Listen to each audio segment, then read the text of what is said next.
During an interview this morning from the NovaCare complex, did Haason Reddick hint that he wants a new contract? We're going to dive into that, but also pass along some Eagles training camp takeaways as the pads were officially on for the first time for the Birds. But before we get started, it's August 1st. I can't believe we're already in the 8th month of the year, but because it's a new month and the final month before the start of the regular season, we're doing an NFC East battle with subscribers here at Chat Sports. The slate is clean here. Eagles now with 0. Cowboys report with 0. Giants now with 0. And the Commanders report with 0. Philadelphia ran through this division and they dominated all of these squads on your screen right here. And inside the walls at Chat Sports, I want to do the same to show everybody out there that Philadelphia Eagles now is superior and we have the best fans, not just in this division, but on the planet. So if you're looking for year-round Eagles coverage, lock us in and hit that subscribe button, and let's get on the road to 50,000 subscribers. Let's start here with this Haason Reddick story. So last year, after signing with the Birds in free agency, the Temple University product was fantastic. 19.5 sacks combined in the regular season and in the playoffs that led all players in the National Football League. But Haason Reddick's contract, which at the time I called a steal right here on the show, is 24th in value. And as far as average annual value, it's 16th in the NFL. And what a deal here for Howie Roseman. He signed Reddick, a premier edge rusher at a really important position, to a 3-year, $45 million contract, $30 million in guaranteed money. In 2022 last year, he was 4th in NFL Defensive Player of the Year voting, and the Eagles gave him $1 million in base salary. His cap hit only $3.8 million. The value right there is tremendous.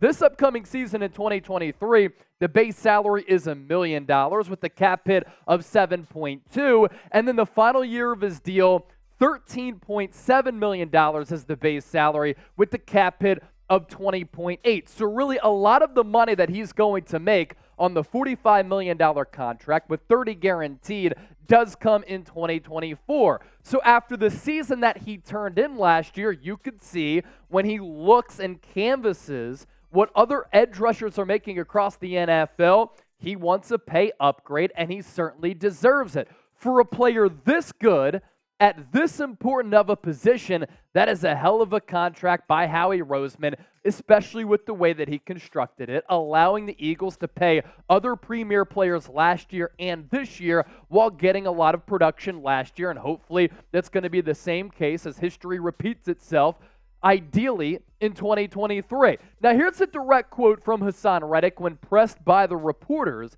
about his current contract situation. I ain't gonna sit here, you all see it, y'all know what's going on. I'm just worried about being the best version of myself, and I'll let everything else sort itself out. I'm done talking like I have anything to prove to anybody.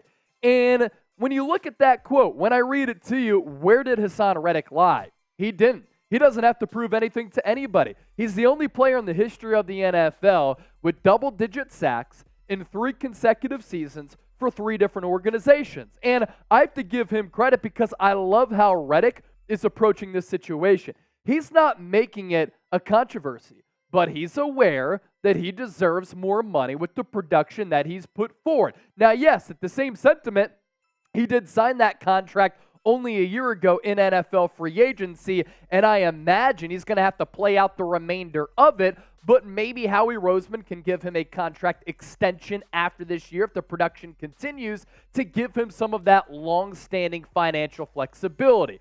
Now let's pivot to the highest paid edge rushers per year because you see where Haason Reddick stands here.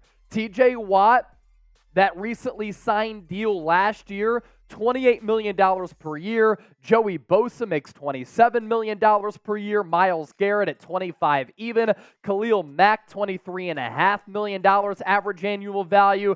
Max Crosby, $23.5. You have Bradley Chubb making $22 million. He barely did anything last year with Denver and then after the trade to the Miami Dolphins. So I'd say that Reddick is better than him and a couple of other players on this list. Trey Hendrickson cracking the top 10. So too is Von Miller, Cameron Jordan, and Harold Landry. This is where it starts to get interesting for Reddick here because you see where he slots in at $15 million per season. He's behind Alex Highsmith of the Pittsburgh Steelers, who just got a bag, Shaquille Barrett, Chandler Jones, Emmanuel Ogbah, Uchenna Nwosu, who also recently signed a new deal with the Seattle Seahawks. So with that, let's tee up our poll question today. This will be our pinned comment as well, so make sure you get those votes in. Does Haason Reddick deserve a new deal? Give me a Y for yes or an N for no. If you want to support Reddick, you can get one of his new Kelly Green jerseys, because Kelly Green jerseys are officially on sale if you use that link down below. Now, a lot of you were at Lincoln Financial Field or two of the other Eagles Pro Shop locations getting your hands on these new Kelly Green threads. If you're living outside the Philadelphia area, or you couldn't make the trip, or you're somewhere across the globe looking to get your hands and your paws on the freshest jerseys in all of sports, chatsports.com/Kelly Green. We already put this link on yesterday's video. We put it on our community tab. It's now hanging out in the comment section and in the description of today's show. We've had so many people cop these jerseys. I'm going to get a Jason Kelsey one. Get yours, chatsports.com/Kelly Green. We further the conversation with Reddick here. His last 3 years, the production has been great. And in 2022, good timing for him and Philadelphia Eagles fans, because he turned in the best season of his career up to this point. 16 sacks, 26 quarterback hits, and 68 pressures. The year before that, lone season with Carolina, as he reunited with Matt Rule as Temple University head coach. 11 sacks, 18 quarterback hits with 44 pressures. Then the year before that with Arizona, where he started his career as a bust and then started to round into form because Arizona started to use him to his strengths as a pure Sam edge linebacker prototype. 12.5 sacks, 16 quarterback hits, and 56 pressures. And then you look at his Pro Football Focus numbers. This is why Haason Reddick is one of the elite players at his position in the NFL. The numbers certainly tell and paint a pretty important story. Overall Pro Football Focus grade of 81, pass rush grade of 90. That's right up there with Nick Bosa,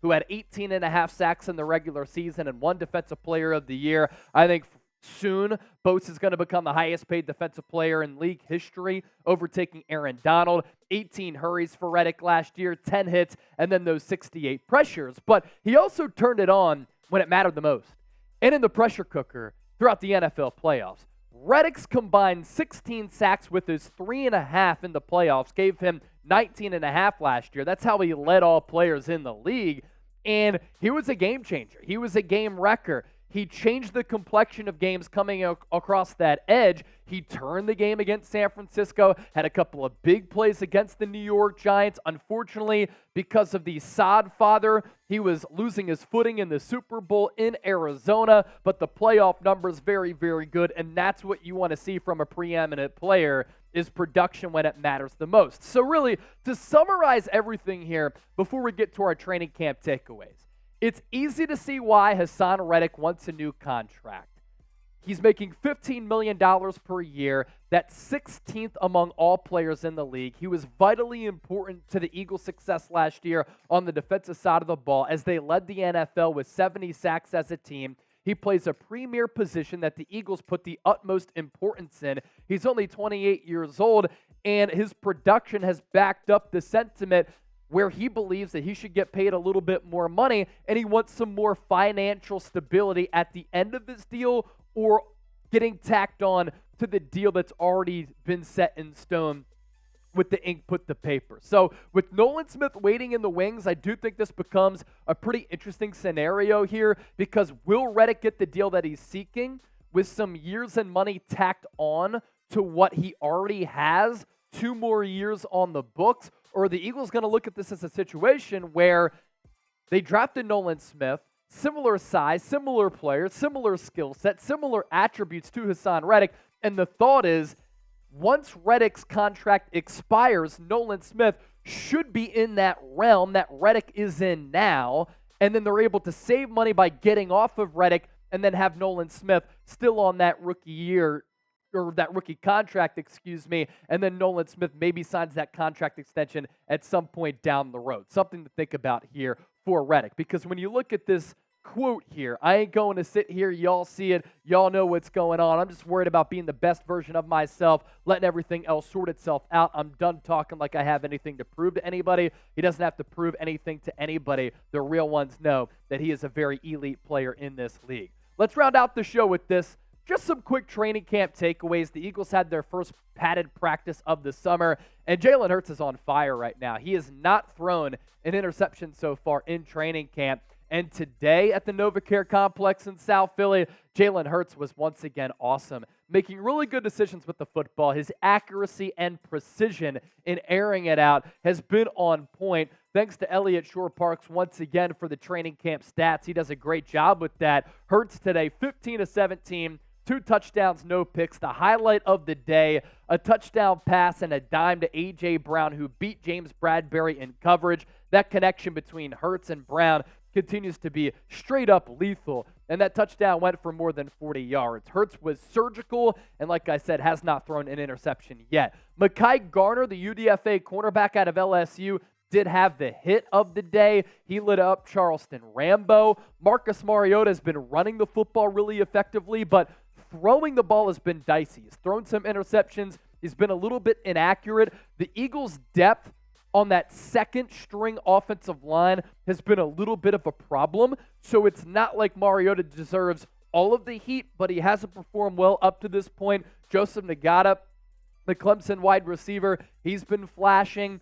Outside of the top 3 of A.J. Brown, Devontae Smith, and Quez Watkins, Nagata's certainly been up there among one of the best wide receivers in camp up to this point. So too is Britton Covey, who we know didn't really do much in picking up yards as a punt returner or kick returner last year. Looked a little bit slight, a little bit small, but as a wide receiver solely, he's made some strides there. Was really dynamic at Utah, and I'm hoping that at some point that's going to be able to translate.